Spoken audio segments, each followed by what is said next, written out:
Hello and welcome back to Tommy's Top Shelf Comics. I'm Tommy, joined by Murphy. Hello. We're back with this week's top 5 comics for the week of March 13th, 2024. Because you asked that like a question. I had to make sure. I always have to look down and because I have to add 2 days because we film these on Monday nights. So I can't just look at the number. I have to quickly do the math of +2. So sometimes, some nights after a long day, it takes me a second to add 2 to something.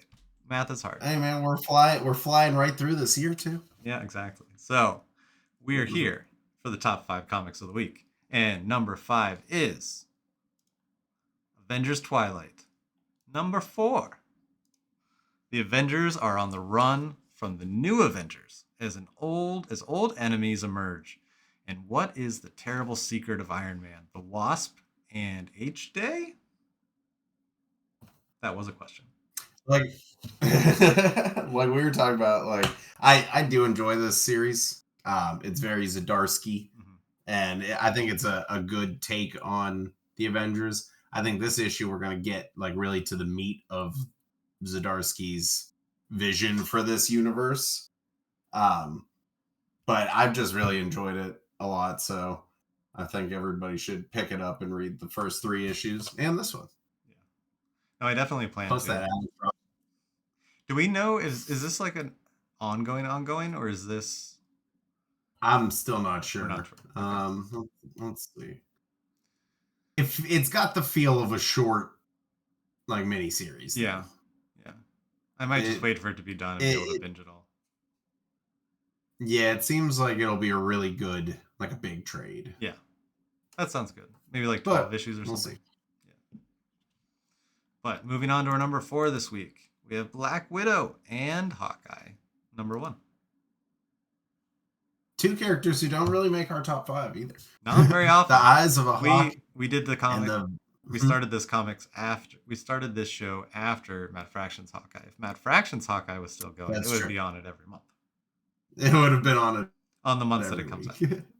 But the Eyes of a Hawk and the Venom of a Widow. Even when Black Widow and Hawkeye had no one to trust, they still had each other, even though their paths sometimes diverged. So when Clint Barton is accused of a rogue assassination attempt that puts the U.S. and Madripoor at odds, a symbiote-equipped Natasha Romanoff thinks nothing of coming to his aid. But as echoes of their past ripple into the present, it will take all their faith in each other and the lessons learned along the way to protect their futures. Join fan favorite creators Stephanie Phillips and Paolo Villanelli as they celebrate 60 years of Black Widow and Hawkeye with a new chapter in the pair's storied legacy. I think it's probably going to be pretty badass. Seems pretty cool. Dude, Black Widow with a symbiote, though, that's kind of that's a little overpowered, I feel like. For the type of espionage they get into. Yeah, it seems I feel you just gave her superpowers, right? Yeah, you just she could turn into anything. Yeah. Seems it seems like this should be a high flying action series, and I like Stephanie Phillips a lot. Yeah. So I do. But moving on to our number 3 this week, we have I Heart Skull Crusher, number 1 from Boom Studios. 18-year-old Trini will do anything to compete in her favorite sport, screaming paintball, aspiring to the heights of her longtime hero, Skull Crusher. She can't do it alone, and a gaggle of misfits is just what she needs to cross the American wastes and battle in Queen Mob's deadly tournament. With Trini's dreams of being just like Skull Crusher on the line, do she and her friends have what it takes to win a coveted spot on Skull Crusher's undefeated team? Yeah, I'm thinking like rollerball, right? Dystopia, right? But then what she's holding kind of looks like a sword, but also a small bat. And it's gotta be like a cricket mallet or something. Right? I feel like the game itself has to be very simple. Knock the ball through the hole, but somebody can decapitate you. It's true. But no, this one seems fun. I like the cover art. Yeah. So I'm hoping that the interior will be like that too. Yeah. But moving on to our Boom also puts out a lot of good books. They do. They do. Boom's doing really good. Yeah. When So Boom puts out a book, I take a look. it's in this renaissance of independently owned comics. Yeah. It's a good time. Moving on to number 2, another independent comic, Napalm Lullaby, number 1. It's our image number 1. There we go. Series premiere. The best-selling creative duo of Rick Remender and Bengal re-teamed for Napalm Lullaby, an all-new, ongoing dystopian epic with a special double-length first issue. A child with unimaginable power is raised to believe he is God by a cult of zealots utterly confident in the moral authority of their religion. The magnificent leader has imposed his will on humanity and created the ultimate theocracy. Join them or be cast out to suffer with the masses. Rick Remender, my guy. He's busy, man. He's a busy guy. This is like the 4th ongoing series he has right now, I think. And I'm pretty sure I'm pulling all 4 of them. No, I mean this seems cool. It does seem very Rick Remender-y. You know, like it's going to have some sort of like religious subtext, like, you know, like some sort of like evil religious something. Yeah. Or higher power, hierarchy. Yeah.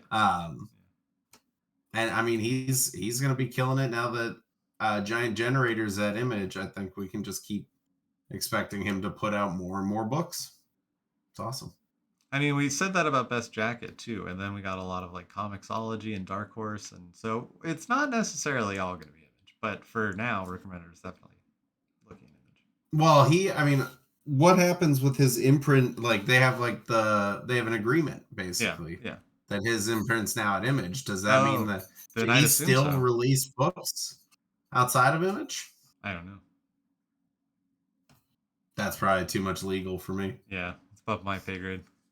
Above our knowledge here. But moving on to our number 1 that is not above our knowledge is Batman Dylan Dog, number 1.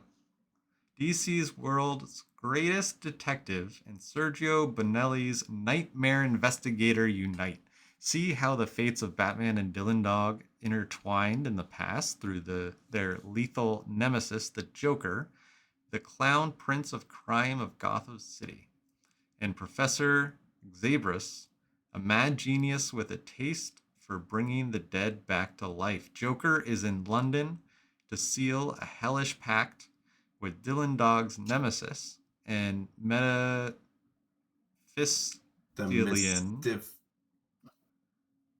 Mephistophelian.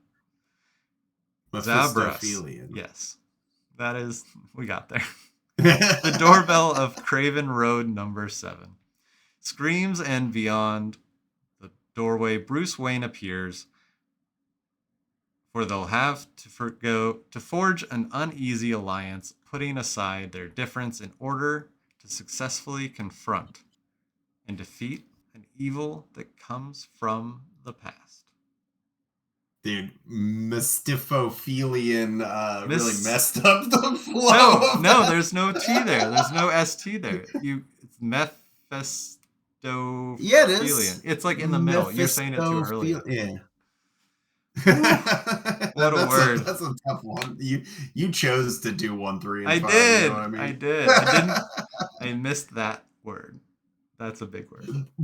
One thing I will say about this book is any Batman. But yeah, I love that Batman. They can really just retcon him into like having a full like experience. They're like, oh, this Italian comic detective, he's known Batman forever. Yeah, they have the same nemesis. Yeah, the Joker. Yeah, they both. Yeah, it happens. Yeah. But dude, the art. That's what I'm most excited about. Art. Something's coming to children. Like. We got Batman being drawn like Erica Slaughter. That's pretty sick. Sign me up. Sign me up. I never really reading that book and seeing his other art, I never really thought about it. But Batman's like a great character for him to draw. Yeah. Oh, I'm so pumped for that. And the Just the Joker cover just seemed alone like I looks want to sick. see as many rogues gallery as I can. Like I know that And it's a seems big focused issue. around the Joker, but Mm-hmm. Hey, look at this though. It's $4.99 for 88 pages. Like that's that's a not big yeah. issue. Yeah. The other And ones, a 2 and 3 reasonable are only price. 64, Yeah. but same price. They'll be is this Black Label? I'd assume so, right? No. No, it's not. I mean, It would have been good I'm as there Black for the Label. art and Yeah. Yeah, yeah. yeah. I feel And like we I mean, haven't I'm put gonna out have anything to Black Label in a while. mm, I don't, weren't all those One Bad Days Black Label? Yeah. Then they got the Gargoyle of Gotham right now. Yeah, they've had some, but not as much. I mean, a couple years ago, we got a whole bunch of Black Label at the same time. Yeah. Yeah. I guess it's just not as prevalent as it Yeah. originally was.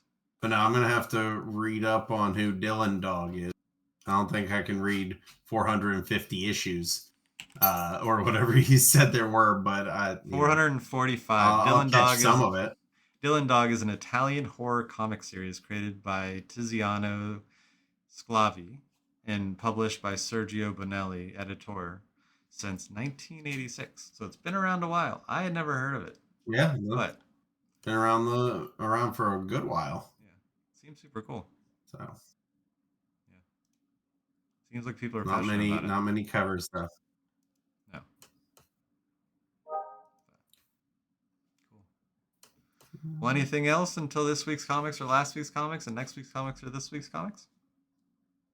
Rest in peace, Akira Toriyama. Yes. I know we at Tommy's Top Shelf, we're not big on manga. You know, it doesn't hit the list, but I mean that's a loss for the community in general.